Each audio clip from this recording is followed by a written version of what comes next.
All right, guys, welcome back to the Out Computer Fitness Podcast. Today on the podcast, I have none other than the Solana Lewis.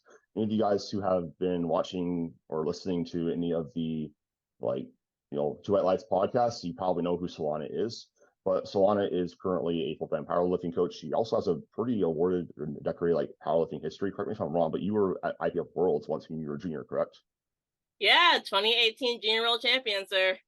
So that's pretty crazy. So she's not only, an awesome coach, she's also an awesome athlete.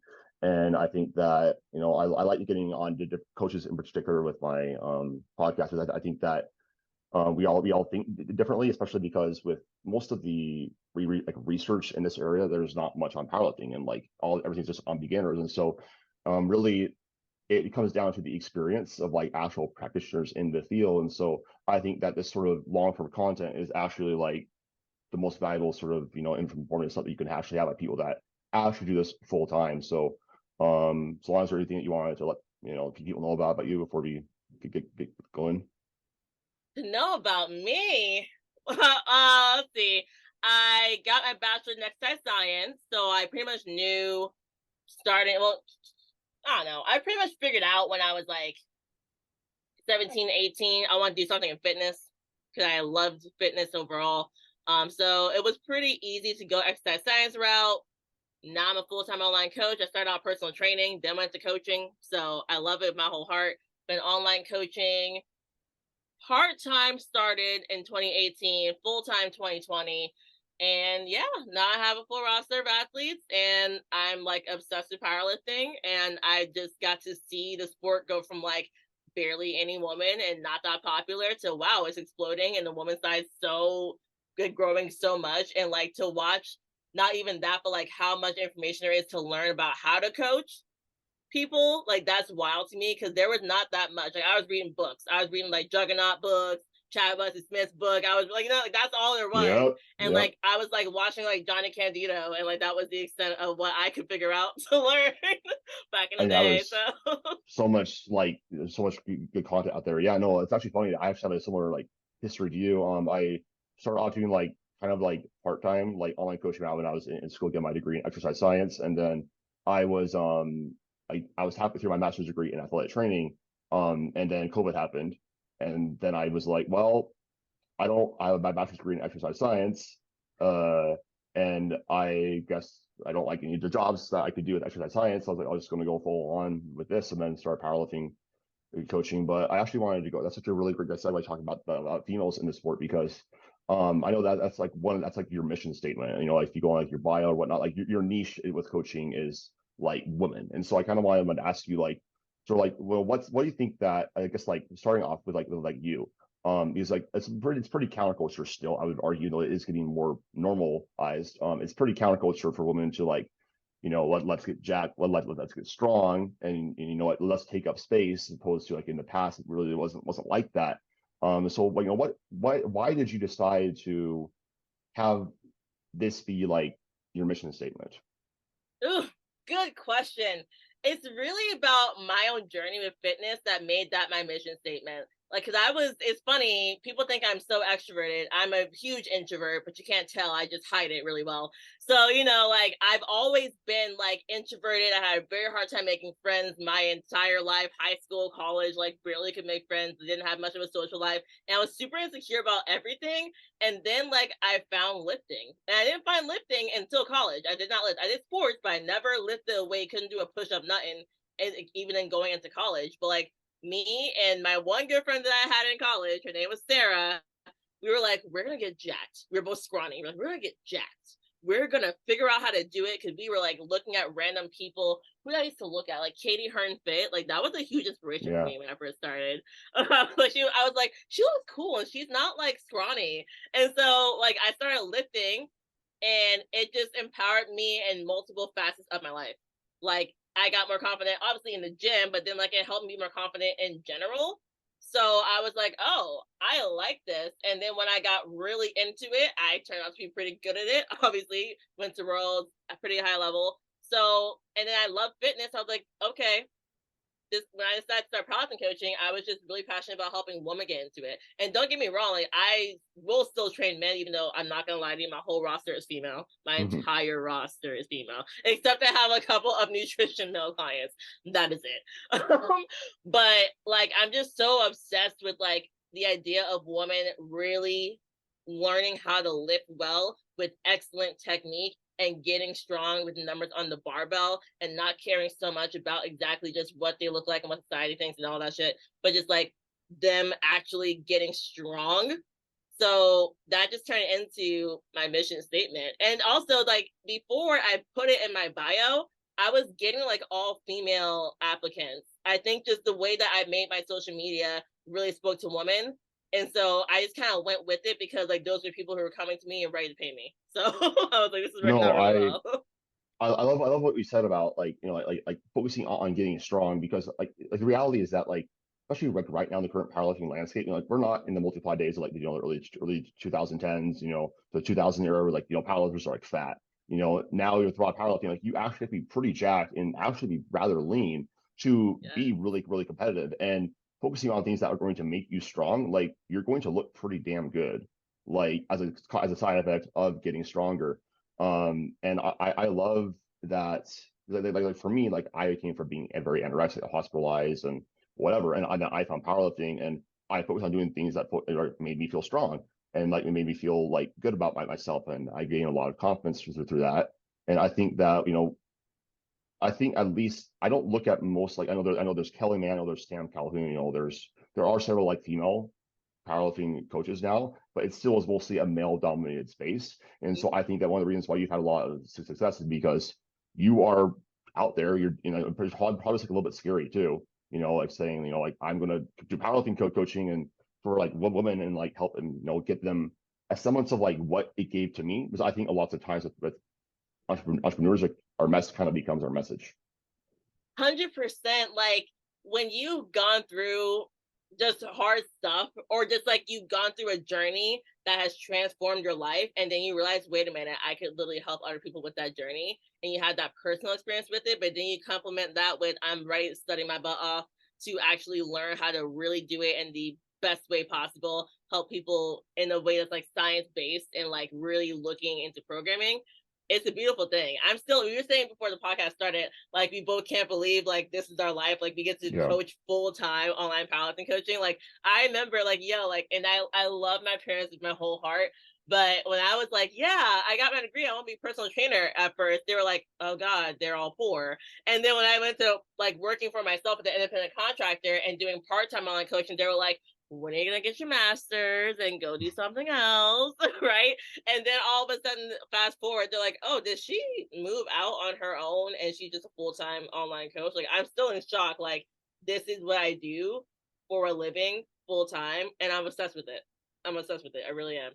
It's so funny that you say that. It's a bit of like parallel universe because I remember I told my parents like when I told hey, I'm going to do like online coaching. My dad's like, okay, you could decide how much money you make, which is basically his version of saying have fun being poor.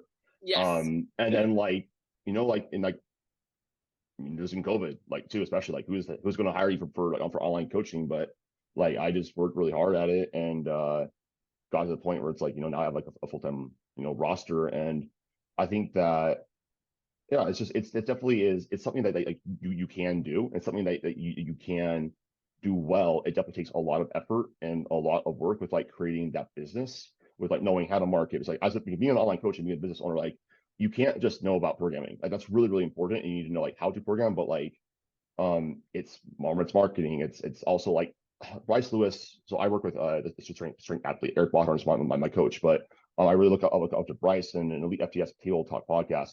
He was sort of talking about like the difference between like training like beginners, like for powerlifting, and like advanced athletes. With beginners, it's a lot of here's how you do RPE, here's how you auto regulate, here's basic exercise technique for this the big three, etc. Basic things, fundamentals, and like here's what a fruit and vegetable look like, Yes. something like that. Whereas with more advanced athletes, it becomes a lot less conversations about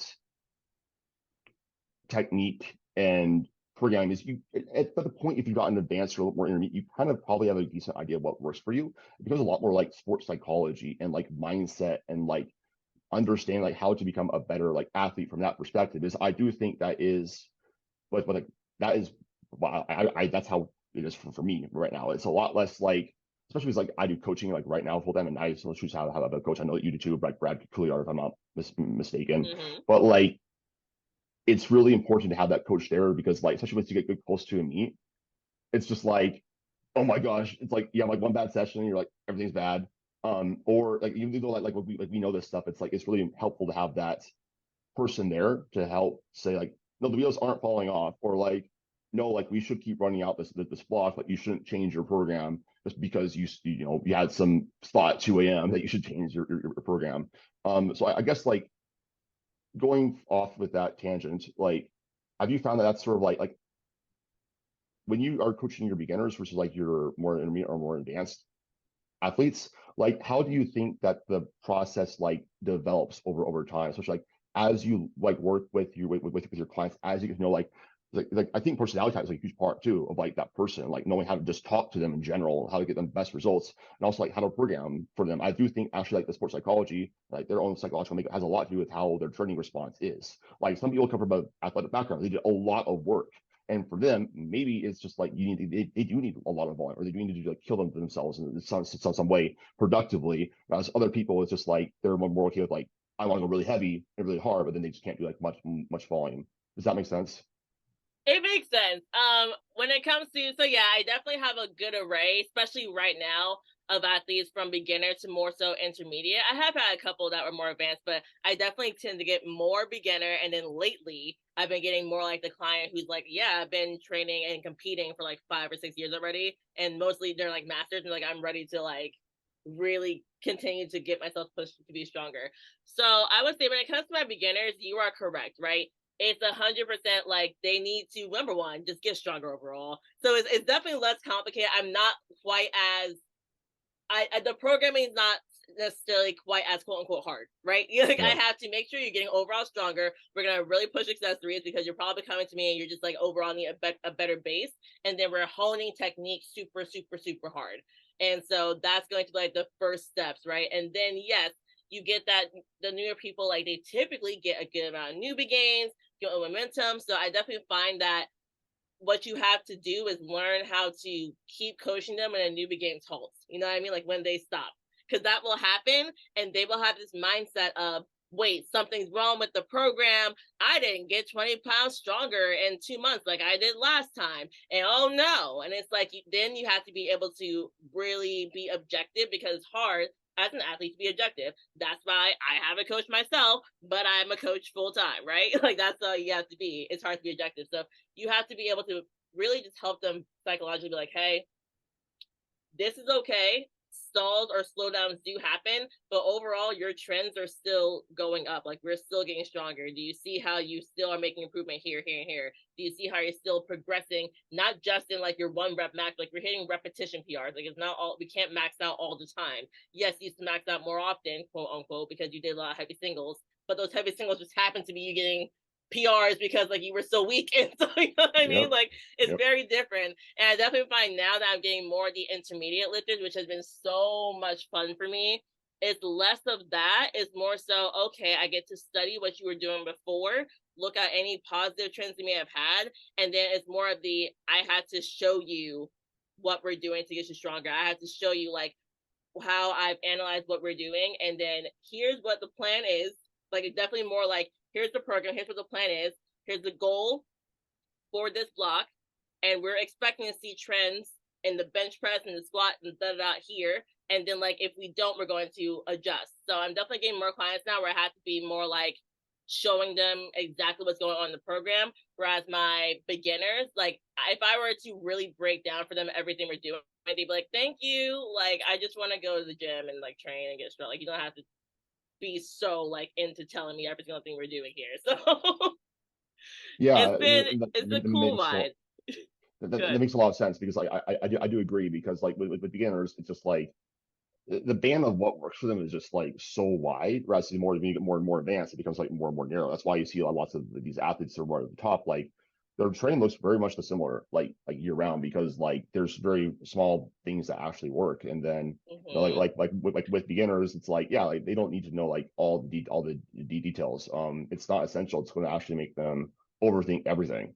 Yes. Like especially with like technique, like I think beginners, like, one of the things I always like whenever I get a new client, I'll tell them like one or two cues at a time on a lift, and they're like, more. I'm like, no, your brain cannot process that, and I have to like sort of explain like how this works. I'm like, well, I'm also giving you this pause squat because it's a movement constraint that's going to teach you what I'm cueing you, or something like that, and just telling them that and sort of like simplifying the process. And then yeah, we're creating that baseline of what's going to get you stronger, get jacked, and probably I Bryce Lewis had a video on this on strength athlete too, of like, he thinks like probably like more frequent singles for beginners like makes a lot of sense, and I agree with that. I think that if you can make those fast neurological stimulus and gains, it's really motivating too. Like you're like, holy crap, you fall in love with the sport faster, and you can also see, well, how strong do I get with my novice linear progression? Like my novice linear progression, like stat me out like 405 squat, 315 bench, on like a 585 deadlift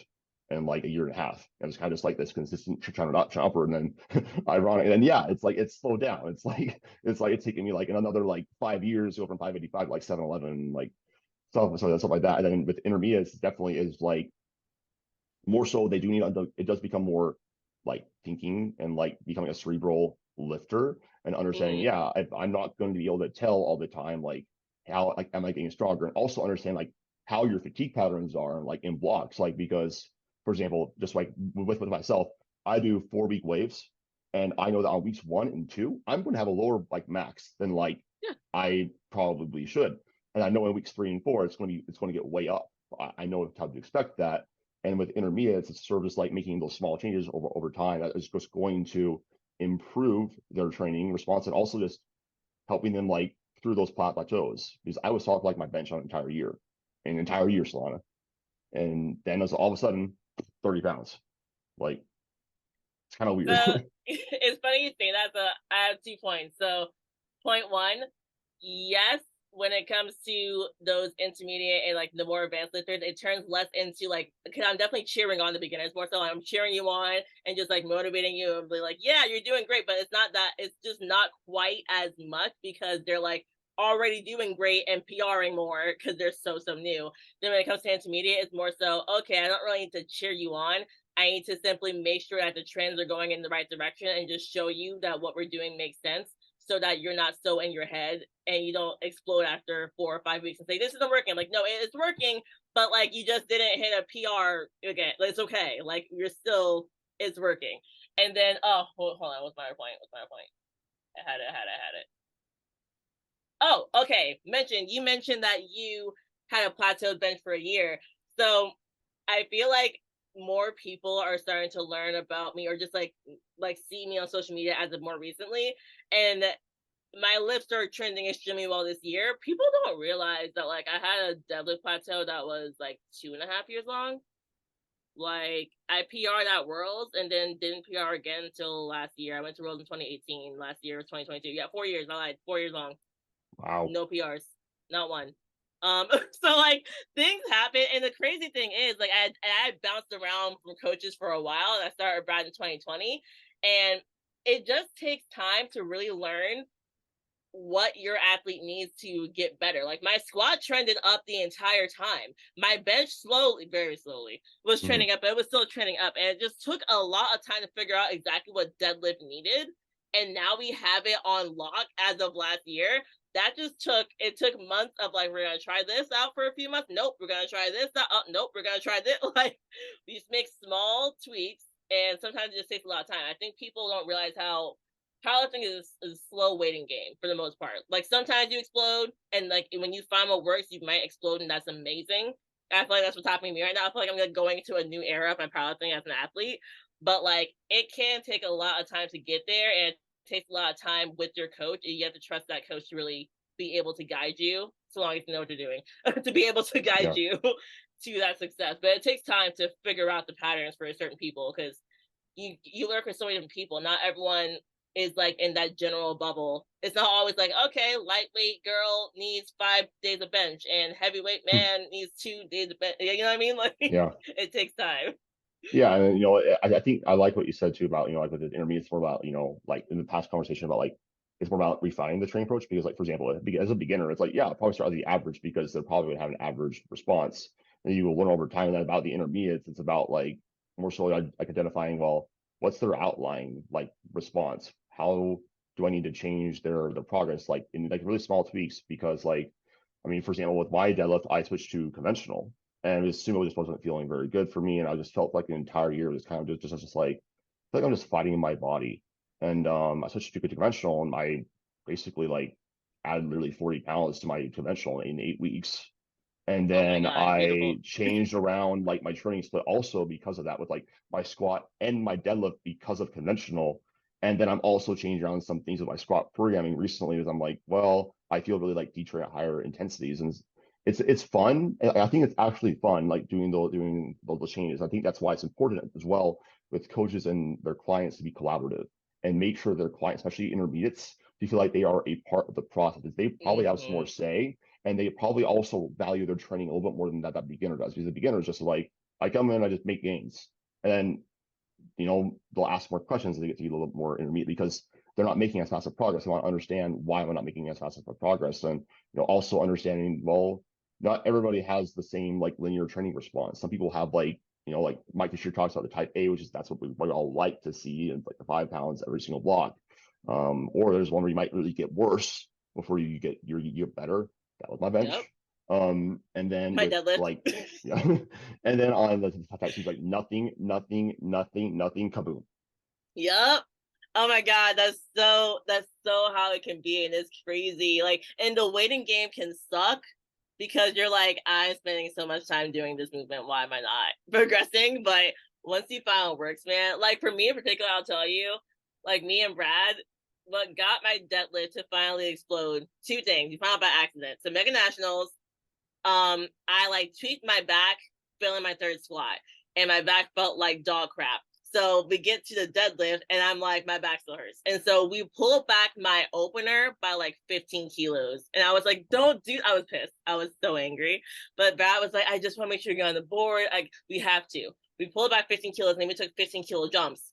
And all of a sudden, each one got easier. And then my third attempt was the easiest one. And I was like, what the heck just happened? So remember, we just had a plateau of 4 years.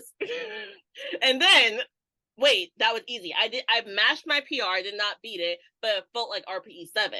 And then we're like, wait, is that all we need to do? Just take really big jumps. So we did that. Plus, we learned that we had to heavily fatigue my deadlift until I'm like 2 blocks out. We had to heavily fatigue it. So right now I'm 11 weeks and 2 days away from nationals, and I stay at the squat bar and then I belt squat, and they're both heavy before I go into my deadlift. Like I'm extremely fatigued by the time I get to my deadlift. My quads are already dying, and my numbers are sad. And then like they're just really sad. And then we get to 2 blocks out. We remove the stressors beforehand, so we make deadlift come first, and like it just explodes. And I'm like, so all I needed to do was heavily fatigue it, Wow. heavily, and then pull it back, let it, and then we don't like we hit our heaviest dead like 3 weeks out, something like that. Like it has to be far away. I used to hit it way closer, but it has to be just really far away because my squat is just consistently trending up, and I can't handle both just being their heaviest too close together. So It's those so tweaks took a long time to learn. it's so interesting because like it can really just be like how you approach your training. Like you're taking like bigger jumps. Like nothing changes like with the actual like sets and reps. It's how you're Yep. executing the training. Or it's a sequence of like when do I do this exercise in my workout? Like it's interesting because and this is why it's so important. I think the most important thing when you're hiring a coach is like what's their experience level, because that's going to basically dictate like the value of their service and their expertise and like have they are they going to like probably get you out of a rut because they've probably seen lifters that have had issues in the past. Like one of my clients, Brand, he had like literally a squat plateau for like about 6 months, and like as a coach, it's just Mm-hmm. like, eh, well, convention does be going good, so like focus on Right? that. You're like, But let's then he's focus like, on I don't positives. care. This sucks. And I'm like, okay, well, I think that let's go to like I asked him like, how do you feel? Like I feel like I do more volume. Like, okay, cool, 3 times a week. Nothing. Okay. Oh, I feel like my bottom end is really, really, really good, really trained, but my top end just sucks. I'm like, cool. let's add in like a heavier top set. And then like that sort of worked a little bit, but then I bumped up his average intensity on his top sets, then reduced down the average intensity on his bottom on his down sets. Kaboom. Hmm. Like all of a sudden, Nice. like finally overcame that. And that's what's so fun. But I love, I think that's a really great message for anybody who is in a plateau right now, is to, number one, do not like get discouraged. This is a normal part of powerlifting. And like you said, powerlifting is a long game. You need to think long term about where you want to be. It also is the total sport. It's not just a lift sport. So if you Yes. are still getting your total up, you're still objective becoming a better power lifter. And eventually you're going to figure out what works as long as you just don't quit. And that is the most important thing, is do not quit. And then be willing to experiment with new things and be patient with those changes. Sometimes they just take time. Like, for example, you figure out an entire periodization approach. That's not something that just happens in 3 months of coaching. No. That's years of coaching. That's also Yes. why staying with a coach for several years is probably the best thing for your long-term athletic development. Because if you Yes. switch up your coaches, you might be able to tell them, this is my training experience, blah blah blah, but they don't know you yet. That's probably Hmm. gonna take you at least like the same amount of time with that coach for them to know you. 100%. Like, I think people don't realize how long it really takes for us to notice the real trends that are helping you in training. Like, even if you come to me with your old programming and I look at it, I'm like, that's fantastic. Like, I'm gonna take notes on it. But like, even with me and Brad, it took him years to really be like, oh, this is what she needs. Years. And I have some athletes who I've had 4 or 5 years, and literally I'm like making changes now. I'm like, oh my God, this is what we needed. And of course, I'm gonna say I wish I figured that out last year. But at the end of the day, it's like it took a lot of time, and also that feedback. I didn't value the like giving feedback to my coach enough until last year. I can't believe how naive I was about it, because when it comes to that deadlift, I actually told Brad, I was like, Brad, I'm so beat up by the time I get to my deadlift that it deadlift feels like trash. So we have to stop squatting for a deadlift. And that was what I forced him. I forced him to move that squat for primary deadlift day, a block out from maybe what meet? A meet last year. I don't know what one it was. I don't remember which meet. Maybe it was national. I don't even know. But that's what really helped my deadlift a lot, to first figure out like what we need to do. And it's like I never told him how beat up I was from like that one training day, like going into deadlift, and like I just didn't say anything. And like fatigue patterns matter so much. So now I'm like, okay, not only am I giving feedback on my fatigue patterns and everything, but like with my own athletes, I'm definitely more like on a weekly basis, probably twice, 3 times a week. I'm like, how'd that feel? How did this feel? This move well. How did it feel? This move not great. How did it feel? Because if I know, if I can get the data, it felt like crap. It felt great. It felt like crap. Oh, okay. I see a trend. You feel like crap every day too. Got it. All right. Like I managed to adjust that day. So it's That's a huge. huge part, because like I think that like some athletes like Chance Mitchell, like they operate using a very high fatigue paradigm. That's just how they Mm-hmm. operate. They're kind of always feeling like trash, but but that's actually what they need to do to make progress. And unfortunately, like as you get to be more advanced, like that might just be your unfortunate training response, that you have to like sum up that much fatigue in order to like make progress and pull back. But I think that for most lifters, it's like managing that systemic stress is huge. And we can do that through so many variables as a coach, such as, modulating intensity, even like your psychological arousal going into your sessions, teaching you this is like how hype you should probably get like on your weeks of training compared to like your week 4 or whatever, so you can build up how much caffeine you should probably take. And really just teaching them about like all those, I guess, intangibles about like fatigue and how important it is, because really all that powerlifting programming is just fatigue management. Like it's just fatigue management, because anybody can go in and do a lot of hard work, but how are you managing that fatigue as a side of that training, in order to get stronger? I always tell people, like, especially like peaking, it's just like, number one, don't change anything when you're peaking. Like, why would you do that? Like, do what still works. Mm-hmm. But with also, you need to be able to control that fatigue and understand that whenever I am doing this, like I might need more fatigue on my bench to make progress or whatever it is. Like, like how you're supposed to like feel, and you're training how to modulate that stress. And communicating to the athlete like a ways to modulate that stress so they can actually make progress. Because yeah, it's just everybody responds a little bit differently. And my friend Brendan and I even talk about, I mean, Brendan's like like, I think it's like actually the most popular coach in Michigan right now for USAPL, but he talks about like session time as like a huge variable in like fatigue. I think that's also like a really big thing to um kind of consider with your whenever you are programming, but it just comes down to fatigue management, in my opinion, with athletes. And like I used to get really hyped for a lot of my lifts. I was a very extroverted, very intense like lifter. Like even at meets, like I would just like, especially for deadlifts, just like summon like all my demons and whatever. And I kind of learned as I got like a little bit more advanced and actually paying attention to that. I'm like, I actually make more mistakes when I do that. Like I can't get hyped. That doesn't help me at all. Like I have to, I do channel this focus though. Okay, so not the well, I'm gonna shamelessly plug my own podcast because I had a conversation with Dr. Lisa Lewis, who is a psychologist and who for sports and athletes, and we talked so deep about like the arousal that that an athlete needs on the day and how that person's figure out how much they need in particular. So in talking about myself, it's crazy. I had the opposite thing that you have. Like I was going into every meet very calm. I wouldn't listen to any music before I actually went on the platform. I would just go out there, stare at the bar, and like just do the 1-2, grab it the right, grab it the left, go. And now I don't know if you saw the like the promo for like the last meet I did, where I'm like slapping myself and I'm like yelling, and the entire time in the back I was like dancing to like ridiculous music, and I had the best meet of my life. And I'm like, I was so understimulated that my body was not ready to ever hit my lifts. Like that's what was happening. Cause like I was feeling a lot of my third squats. I was feeling my second and third deadlift all the time. And I thought like, oh, the people who jump up and down are like, oh my God, like it's too much. Like I'll lose focus. You have to figure out what works for you. You have to try it out. Like if what you're currently doing isn't working, try the opposite and like really commit to it and then see what happens. Like commit to young like a psycho and see what happens. So you have to like really do it with your whole heart though, your whole chest. You can't just be like, okay, no. Then you gotta be like I'm going for it. No, Like, I've seen that I meets, like yeah, I will see like lifters just like yeah, they let it out like before lift and like it's just like it's I think I actually listened to that podcast. I do listen to your podcast. I hey, think like it was like they call it the arousal curve, correct?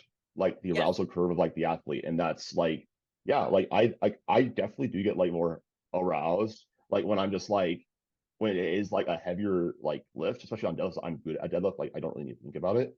On Mm-hmm. squat and bench press because I'm kind of just not built for it. It's like if I get like I forget like oh wait my knees should go forward like I forget things with that. But no, I love that because like it just depends on the person. You have to try out several di different things and also well how fatigued do I feel. It's also like one of the things about like caffeine use. People Mm-hmm. do not realize that any sort of stimulant is going to drive sympathetic nervous system response, and that's a huge part of the fatigue with powerlifting, especially with basically the energy systems that we are training as in the 1 rep max. It's sympathetically driven. It's very high effort. It's short bursts. It's a very different energy system than most sports use. And so with caffeine, if we do use like powerlifters realize, oh, if I take 1,000 milligrams of caffeine, I'm really strong. But it's like, well, your sleep's going to suck. You're also going to be on like high alert for like several hours Yep. after that, Your and recovery will be like trash. 100%. And like you take your resting pulse, you're like, oh, that is 99. That's not good. So I think that like also like understand like with like caffeine use and like it sort of like delves into like nutrition also I want to talk about with you is like knowing how to use like stimulants like properly for your sessions. Like I periodize it with like my intensity and like I will keep it like basically like the effective dose for listeners that don't know is three to 6 milligrams per kilogram. I keep it with like 4 milligrams like tops for weeks one through three, and then on week four I take as much caffeine as I feel like. Mm-hmm. And then I meet day my rule is as long as I don't die. Um, but that's essentially like an important part too of training, in my opinion, with like also managing the arousal curve. Yeah, for myself, I used to always have pre-workout before every training session. Now I actually do zero pre-workout pretty much all of prep. I will sometimes, but I will take it on week 4, day 5, so SBD day, like the biggest lifts, like once I'm 2 months out, and that's it. And then I do still have caffeine in general, but like I'll have coffee after I've trained, but like not a lot, like a very small amount, like probably like about 200 milligrams caffeine max, and not every single day. So that when I go into the meet and I have caffeine before I squat, I'm like, oh, I feel really good. But I I'm definitely floating. was I at see a point. colors. Yeah, I know. I was I at a hear point colors. though, back when I took caffeine or pre-workout every single training session where like it's kind of stopped working. Then I would start taking more, but then I was like wired for hours. And I was like, okay, like my recovery is going down. I'm literally fatigued and sore when I wasn't before, and the training hasn't changed. Just like the amount of caffeine I'm taking has changed. So it makes a I difference for call it sure. wired tired. I call it Oh, it's wired a horrible tired. feeling. Um, I also like I tell people like it's like, hey, like especially like on your deal weeks or like your lower stress weeks, like I'm like probably don't take caffeine on that week. And then like people like who have especially like overdone it, they're like they allow their body to feel like how crappy they feel. I'm like, yeah, it's like that's how you feel all the time, but you're masking it with this caffeine usage. So maybe if we like manage that a little bit better, maybe we could Mm-hmm. have more controllable fatigue patterns, and actually you might actually be able to get stronger. There's less overall stress your body is dealing with. Okay, so now moving into nutrition for powerlifting. This is something that I think that is definitely seeing you're definitely seeing a little bit of a culture shift in powerlifting, where it used to be like powerlifters don't even pay attention to it. You know, what is a macro, what is a Yep. vegetable? I don't know what protein is. I eat pizza Yep. before I train. I wanted to sort of talk with you a little about like, I guess in your opinion, what is the importance of nutrition for powerlifters? How does it impact per performance? Is it worth the time and investment? Of Delve into course it. it is. Okay, so nutrition can literally change your performance entirely, to be honest with you. The amount of people so I actually coach nutrition, the amount of people who I get who are a combination of not having enough protein. They don't realize how to actually make their pre-workout meal so that they can actually have a great training session, and then a post-workout meal. And when they change it, they feel completely different during the session. It's remarkable. So I'll tell you what I have to do in a second. But I will say, even for myself, so I've been powerlifting now for just over 8 years.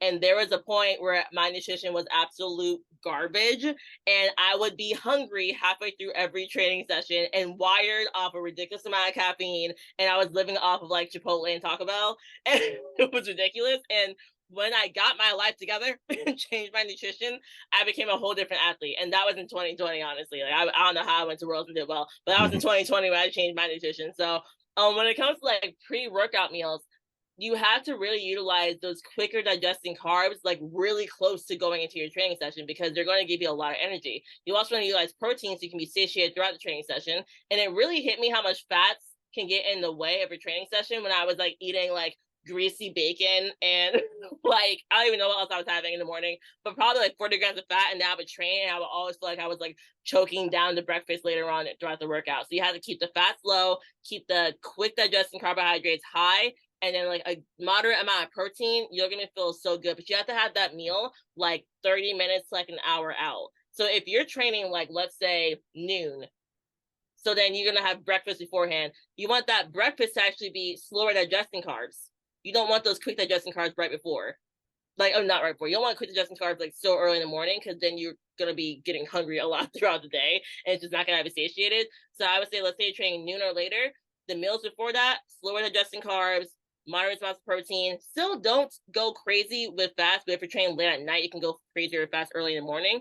But that pre-workout meal being that quick digesting carbs is gonna be huge. So I have like cereal, and like I'll have cereal that's like crappy cereal. Like I don't mean like freaking What Raisin Bran. type? I mean What like type? What Captain type? Crunch. Like Captain Crunch, I'm having Yeah. like Fruit Loops. I'm having like Apple Jacks. I have Have a you tried little some Oreo Fairlife O's? milk. I haven't. I've seen them, but Those are you know my favorite. I'm not into chocolate cereal. I love chocolate, but not chocolate cereal. I don't know. I'm into fruity stuff, man. Like Captain It's Crunch, Fruit okay. You Loops, like Apple Jacks, Apple bro. Jacks. I love Apple Okay. Jacks. Cinnamon Toast Crunch. Like that's what I want. Oh yeah. Like, Oh yeah. and then yep, pour some Fairlife milk in there, and then I have some sort of protein cedar, or I'll even pour like a protein shake in there for my milk, and boom, I just did 2 in 1. Like That is a something's mega key. yo, it is, man. It's so easy, and like you'll get to the gym, you're already mostly digested because it digests so quickly, and you're gonna feel so good. And a lot of powerlifters, you were talking about the past. Like back in my day, there was donuts and deadlifts.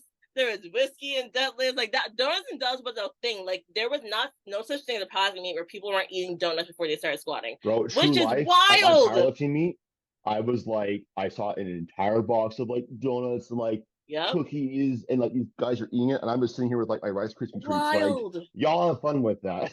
Have fun with your indigestion. Like, It's like you that's gonna cannot show in your bloodstream like 2 hours later. Have fun. literally. I'm like, and you need to have sugar, yes, but not that much fat because you're gonna feel heavy and sluggish. You're going to Like feel if you fat. ever had a yes, anyone who's at like no one feels amazing after eating a bunch of like Pizza Hut pizza. Like it's the equivalent to doing that. Like how do you feel after? Would you want to go train? No. Then don't do that right before you compete. You can literally eat whatever you want after you competed.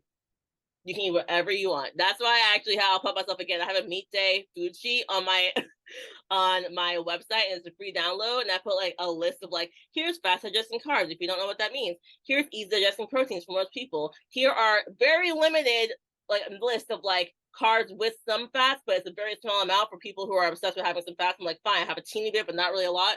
But I prefer if you didn't, Yeah, one of my clients, because it's way Austin, like easier. I was like, probably don't have like lots of fat. He's like, I usually have like a PB&J before I train. I feel really good. I'm like, that's fine then if you're used to it. But I yeah, have had multiple clients. I have so many people who are into Uncrustables beforehand. And that's yeah, actually the reason I made the protein and fat section, because people were like hitting me up like, but what about my Uncrustable? And I was like, listen, I think an Uncrustable has like 11-ish grams of fat. I think it is 11. I'm like, you get one yes, max. that's like You know what that I was mean? my rule One. too. Yeah. Because we can't have two or three. You're going to mess yourself up. Yep. No, So, I love that. I think that especially with like pre-training meals, I think that's just it's so important because that is really going to fuel you for the next 2 or 3 hours or however long you are training for, and really help you keep you like. I had a podcast with Eric Helms where we actually talked about like pre-training meals, and he was talking about like how important like not being hungry is during your sessions because it lowers down like your focus. Like you're just like, well, yes. I just want to go home and like eat. You don't want I to be there kind of cranky. I get hangry. I get hangry. like no one likes being hungry. I remember being like I rushing through the workout, your form's like trash at that point. You're just like you're not even paying close attention to the weight you're using for your accessories, and people just like to throw their accessories out the window. I'm like, bro, if you don't push these accessories, I am so annoying to my athletes about their accessories. I'm like, I better see progression here, Oh or yeah, I will call you out. This is crazy. Like you better be pushing the accessories or else, okay? yes. Because like especially there's like if you want to get more jacked, get more strong. That's how the thing works. But another big key with like pre-workout training that I'm learning with my in my sports nutrition class in college was combining like basically the high glycemic carbohydrate with like some sort of like fructose because GLUT4 and GLUT5 are then utilized. So you actually uptake like 80 grams of carbs per hour instead of 60. I think that's just a general guideline. I think it probably depends on like how big you are, your actual energy needs. But yeah, that's really like good point with like the pre-workout meals like don't have too much fat. I basically say like rest house periodization has really good guidelines, like less than 10% for total fat intake in that meal. At least 1 gram per kilo of body weight in carbohydrate before then there's a regular like protein feeding is really essentially what I tell my athletes and works basically every single time. And then choose foods that digest well because trying to squat and having GI issues is not fun. Especially It's having that not belt there, fun. it's not a good No. time. No one's enjoying that at all. So I completely agree with you. I'll also say too, like I definitely get the clients who are like, but I train at 5 in the morning. I can't handle eating. And for those people, I'm like, okay, we can at least have like a liquid that has carbohydrates in it and that has like a higher glycemic index, like sugar in it. Like Gatorade, that will be very helpful. Sip on it before and during. If you can at least down like a fruit or something, that's also very helpful. If you can down some sort of protein in there, that's great. But like just anything liquid that you can handle if you really don't want to have any food, that's gonna be great because all my athletes that train early morning, they're like, I can't handle eating, but also I'm like struggling by the Yeah, end of the workout. So liquid carbs that are king for sure. it makes a big difference. Like even if you have like a big meal, like before you go to bed, it's still somewhat in your bloodstream. If you care about your performance, it is 100% worth it. Um, to make definitely prioritize it. It doesn't have to be anything big, like you said. Gatorade, so some fruit, something that you can have just to basically make sure you have that glycogen there in your workouts. And then like outside of that, Solana, um, with basically, do you think that how much do you think it matters like for how powerlifters actually focusing on their actual total macronutrients at the end of the day versus just calories and protein? Oh, how much your macros matter? It matter a lot. I mean, so well, you know what? You know what I'll say? I have some leniency as well with this. So protein and calories, that's a great starting point. You don't want your fats to be crazy high, which is hard to give a gauge. It depends on like your body weight and like who you are, male, female, etc. But overall, as strength athletes, carbohydrates are going to be key to keeping us fueled. And then we do also need those carbs with protein to help us with our overall protein synthesis to like get stronger to actually recover from training. So I will say I do have leniency, especially more on rest days or more so away from the workout where you can have higher fats if you prefer a higher fat diet. You don't have to be so strict and like, okay, only 60 grams of fat, period. That's it. Like, that's it. And I'm just going to be sad and never have pizza again. But I will say, like, especially if you can at least control the pre and the post workout meal, if you want to have higher fats later on in the day, that's fine. If the overall calories work out and the protein works out, you'll be pretty much okay. As they get really close to me, I do get stricter with my athletes. I'm like, you're hitting the actual macros as we get really close to it. I'm like, I want this optimal performance. I want like optimal recovery. And if you're gonna be someone who's like, oh, I'm a small, really small woman who can't have that many calories, and I want 100 grams of fat. Okay, well now you're probably gonna be like really hungry. You're gonna be Yes, hungry. yes, You know what I mean? You're gonna 100%. be hungry It's because so funny that you mentioned that because like I work with a lot of like I know I have powerlifters like I also work with like kind of playing a general population people just like want to get leaner and it's so funny there's our population thinks it's like carbs and then like I get them to track their food it's like I'm having 100 grams of fat today. I'm like or 100 like or even more. I'm like yeah like that's why you're so hungry all the time because it has 9 calories yes, per gram and there's like 2 tablespoons of peanut butter is like that much but that's like the same amount of calories on like a big thing of like oatmeal is like all this food and so it's yes, huge and I think that I'm also I have a similar thought process to you. I always tell my athletes if you really do care like maximally about this, cap your fat at 1 gram per kilo of body weight, because carbohydrates are such an important. They have so much more effects on like your hormones. Like they release yes, insulin. Insulin is really good for like building muscle and recovery. It has like serotonin, which will like relax you. Also glycogen loading is a really important signal to your body. Hey, we're actually like good to be strong today. Oh, and by the way, mm-hmm. after this training, like we can actually build muscle because we're not flat. Yes, And like, and then I do think it does have to come down to like preference too. Like I have some clients, like I will just beg them, please don't go over 100 grams of fat, and they just keep doing it. Like I feel fine. Like my digestion is great, and they're still getting probably enough carbohydrate per day. So I'm like, you know what, whatever, it's your world, whatever you do, what you want. It's not affecting your progress too much here. But and then also just having like I think that one last thing, I love what Paige Myers. You follow her? I know Paige Myers. She Yes, had she had we had a conversation about this in her she posted on her story. Every athlete should have a similar meal, like meals that they have every single day. The best in the yes, world have that. And the reason why it's so staples. important is for I think for a couple of main reasons. Number one, how you're going to feel all the time. Like I like pizza and I love it. Like I love pizza, but I also know if I eat that all the time, I'm not going to feel as good. I'm not going to have the best recovery. I'm also more prone to overeating because I freaking like pizza. Yes, I also know that oh shoot, what was I going to say? I lost my train of thought. Uh, oh yeah, more prone and to then overeating. Yep, like yep. that, and then also like if you're actually tracking what's happening to your body composition, your body weights, it's more predictable. Like the changes in scale weight are more driven by less driven by fluid dynamics and gut mass changing, and more so actual body composition. You're still probably going to fluctuate a little bit, but like I don't fluctuate that much because my meals and my hydration are like so key and like or like so like locked in every single day. Do I have some leniency? Absolutely, but if like 90% of my diet is the same, like 99% of the time. So with my athletes that are doing nutrition with me or who just track their macros, when they do nutrition with me, I look at their macros every day and I look at their actual meals as well and their actual food tracking app. Oh, I like And that. then I have them see I have them give me feedback on like how well fed they feel during their actual training sessions, do they have energy, etc. And whenever the scale fluctuates, most of the time my athletes mention it like the scale went up, Oh my God. And I just go into their food and I'm like, you went to eat French fries. You fit your macros, but like you have French fries and you hardly ever go to Wendy's for French fries. And so your body is going to have like your gut mass might be different. You might be holding more water because more sodium. So like when you actually know like exactly what they're eating and like they have staple foods, it's really easy to pinpoint the why with their weight, which is great in a weight class sport because if you can never pinpoint the why and you don't know exactly what you're eating, then you're like, oh, I just hope I make weight. It's like, okay, like I guess so, but do we really have to hope? We could just like look at it. So 100%, that's huge. 100%.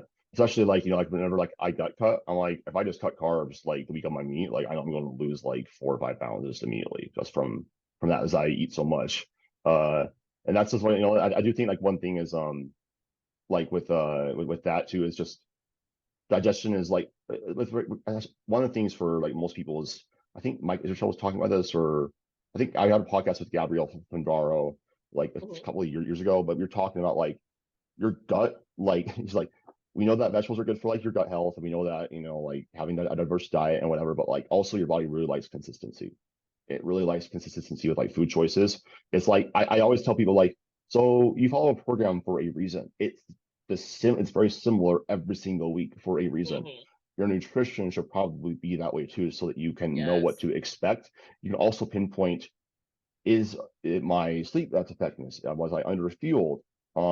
Did I have higher stress levels? Was my training volume get different? Like whatever. It's easier to pinpoint things as you get more and more advanced. And as you get more and more advanced, these little things like sleep, stress management. I ask my athletes about what do you do for self-care every single week. That matters. With basically, if you want to get the best you possibly can, as you get more advanced, you need to focus on all these little areas. Yeah, it matters so much more, and especially the more you care about the sport. Because some people, let's be honest, they do it recreationally for fun. They're like, my friends do it, I want to do it for fun. I have a lot of friends like that. And then you have the people who are like, no, I care so much, I want to increase my total, the natural, etc. Well, then this is when like it really matters exactly how much sleep you're getting, exactly if you're hitting your overall protein, your overall macros. It matters if like how much caffeine you're having, how much water you're having, like this stuff starts to really matter, which is why I just like track even my athletes who don't do nutrition with me, I still like look at their overall weight trends weekly and I have them give me like, okay, like how much water did we have, how their stress, how their sleep, like how's our like what macros did you eat? Just I might not give them macros to hit, but I'm like, are they consistent the days you're training? So that's just the little stuff where if you just track it, which is not hard, it takes a few minutes to type this stuff in, it will No, it's just not make a hard. massive difference in your training. People act like it's hard. I'm like, no, it's really hard. Wondering all the time why your lifts Yes. feel off, why your body feels off, and being frustrated. That's hard. Yeah, Okay, so pick your heart. and 100%. And people also like complain about weighing out my food. I'm like, dude, yeah, it sucks in the beginning, but like at this point, it's just like, dude, I do it all the time. It's not hard for me. Like It it's takes just what I seconds. do. Once you learn it, it's like you're like, oh, it takes so much time. I'm like, I spend maybe 5 minutes of my day tracking and weighing out my food. Uh-huh. Maybe 5 minutes. You Maybe don't have five five minutes. minutes to invest in And then yourself. again, it's like we have to remember you have to choose your hard because each one is hard. Wondering why everything's off is hard. Weighing your food and like taking the time to put it in an app, you can quote unquote say it's hard. So pick one because either way, the people who aren't doing that are probably complaining. And some people don't have to weigh and track every single thing. I have some athletes who go on breaks that have them do habit, like we have a habit tracker sheet where I'm like, hey, just make sure you're prioritizing protein, etc. But at the end of the day, the base of having tracked in the past will help you be so good at eyeballing. You don't really have to track for the rest of your life. I took a whole year off tracking at one point. My body composition still stayed very similar because I still eyeballed everything because I had been tracking for like 5 years before that.